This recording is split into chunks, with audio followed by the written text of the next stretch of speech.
Yo, what's up mga kalapatids? Isang magandang umaga sa inyong lahat. Welcome back dito pa rin sa ating channel, Chocobulok TV. And for today's video, ito nga yung update mga kalapatids na kanubi sa ating pinagpapares na mga kalapate. Kung hindi nga ninyo napanood yung ating previous video tungkol sa mga tips at paraan kung paano ang pagpapares ng ating mga alagang kalapate, balikan ninyo mga kalapatid. Maraming impormasyon kayong matututunan doon at makukuhang tips para mapabilis yung pagpapares ng inyong mga alaga. At ito na nga sila. Kung matatandaan nyo sa mga nakanood, naghahabulan sila. Ayan na sila ngayon, oh. Yung babae nagre-response na at tumutuka-tuka na rin doon sa ating kak na nasa kaliwa. Ang ginawa ko nga dyan, gaya nga ng sinabi ko doon sa previous video, pagkatapos kong i-vlog yung mga alaga natin nun, itong nasa kaliwa, yung kak natin, kinuha nga natin yan mga kalapatids at hindi na natin pinakita dito sa hen. So ang nangyari, itong hen ay nalungkot siguro, na-miss niya itong ating kak. At ngayon, pagkatapos ng isang araw lang, ibinalik natin yung kak. Ayan na yung kanilang ginagawa mga kalapatids. Nagre-response na yung hen sa pamamarako ng kak. At di ba pagka namamarako ang kak, lumalaki yung balahibo niya. Para nagiging siya, bulky yung katawan niya. Ganun din ang nagiging response nitong hen. Na dati ay tumatakbo-takbo lang siya. Ngayon, nagre-response na siya. At ayan gusto niya ng tuka-tukain. So paris na. At kanina nga nakita nyo, nanunuro na rin. Yung parang tumatalon siya papunta dun sa kak. Nagre-response siya dun sa tawag ng kak. Yumuyuko-yuko rin siya mga kalapatids na kanyubi. Samantala, may gagawin tayo dyan mamaya. Ito muna yung update sa ating mga alagang breeders na narito. So binigyan ko na to sila ng hiniwang bawang. Sinubuan ko yan para nang sa ganun makakuha sila ng mga minerals and vitamins na kailangan nila na mula sa bawang at ma-enjoy naman nila yung benepisyo ng bawang sa blood circulation at sa pang natural cleansing, natural deworming. So yun ang ating ginawa dito mga kalapatids. At samantala dito, yung nakapwestong hen doon sa pwesto ng kak na nilagay natin sa breeder's cage, ayan siya mga kalapatids. Nilagay ko siya dito sa viewing area dahil nga gusto na rin natin siyang i-viewing dahil balak na rin natin siyang pakawalan para ma-enjoy niya naman ang pagiging isang kalapate. Alright. At syempre dito kasama niya itong dalawang pugo. Itong dalawang inakay natin na winalay natin. Ilang araw na ba nakakalipas? 9 days ago. So pagkatapos nga natin pinakain sila dito sa ating flyer slope kasama ang kanilang mga senior dito, nilagay natin sila dito, hinarangan natin yung dyan para hindi sila maistorbo at binigyan natin sila kanina ng bukod na pagkain, kaya lang naubos na nila mga kalapatid. Kasi doon sa flyer slope talo sila sa agawan at kailangan nila ng sustansya para tuloy-tuloy pa rin yung development ng katawan nila, yung paglaki nila. So hindi pa naman natin sila dinidisiplina sa pagkain kasi hindi pa naman sila lumalabas ng ating loft. So dyan muna sila. Pagkatapos dun sa loob, kakain din sila dito. At yung tapos na nga sila kumain, saka natin inilagay yung hen na yun. At kung mapapansin nyo mga kalapatids, ito ayan, meron siyang bulutong. So may bulutong siya sa mata at mukhang tutubuan ng bulutong sa pisngi. So tama ang hinala natin, meron tayong virus dito sa ating kulungan. Meron tayong bulutong kasi yan, virus yan mga kalapatids. At kaya nga ng ating previous video, sa mga hindi pa nakakanood, check nyo lang yung description link nung ating episode tungkol sa bulutong. Hinayaan ko na silang uminom dun sa iniinuman ng ating mga flyers. At ganun din yung ginawa natin dito nung kung matatandaan nyo nakaraan. So hinayaan natin silang mahawa ng bulutong.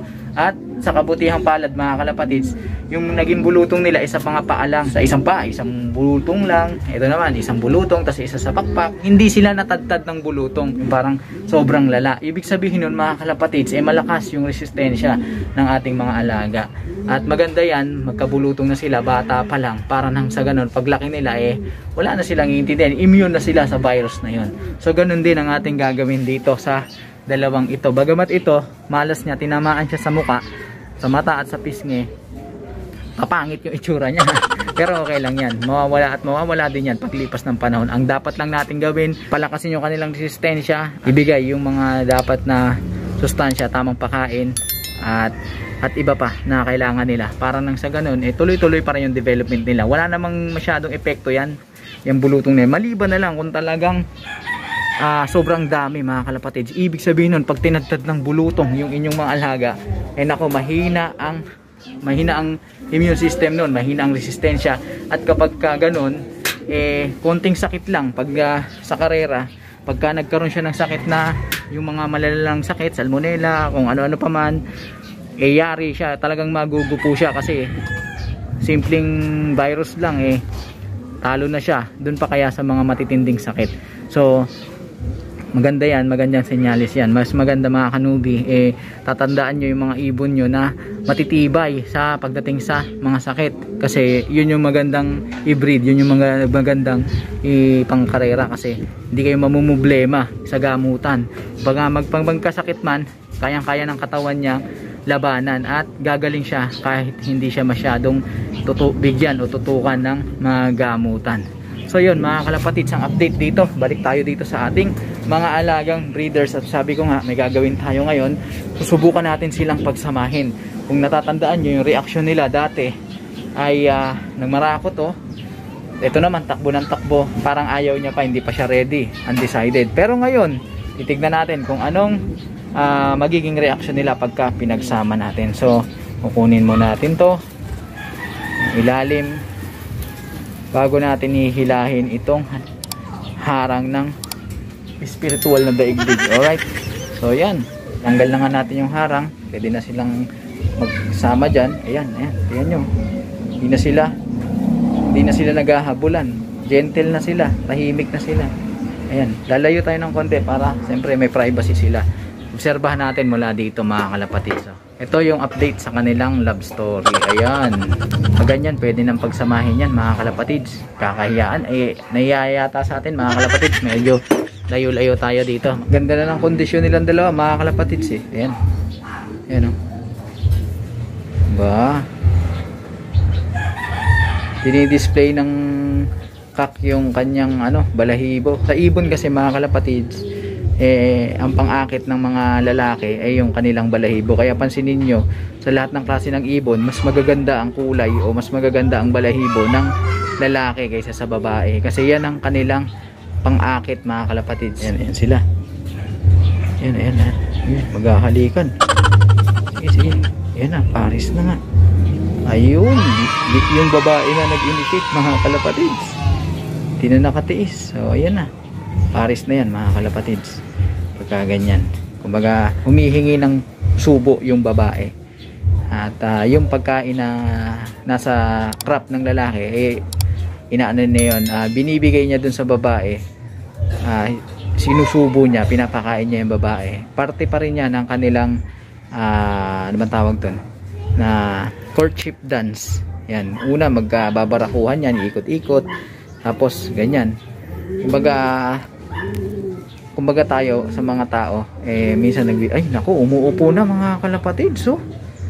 Ay naku, umuupo na mga kalapatids. Ayan na.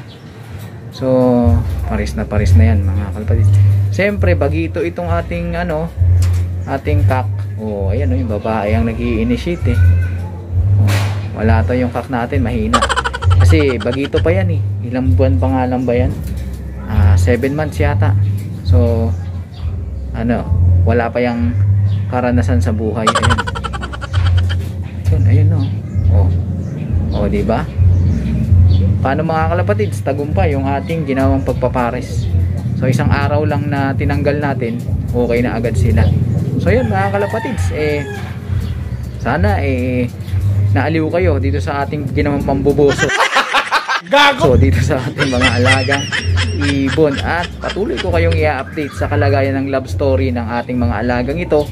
Kaya nako, kung hindi ka pa nakapag-subscribe, i-hit mo na ang subscribe button at ang notification bell para nang sa ganun updated ka kapag ka nag-post tayo ng panibagong video. Paki-like and share, comment na rin kung nagustuhan mo ang video ito at naaliw ka sa ating ginawang kwentuhan, at paki-follow ang ating Facebook page para sa tuloy-tuloy na kwentuhan na kapupulutan ng mga kaalaman.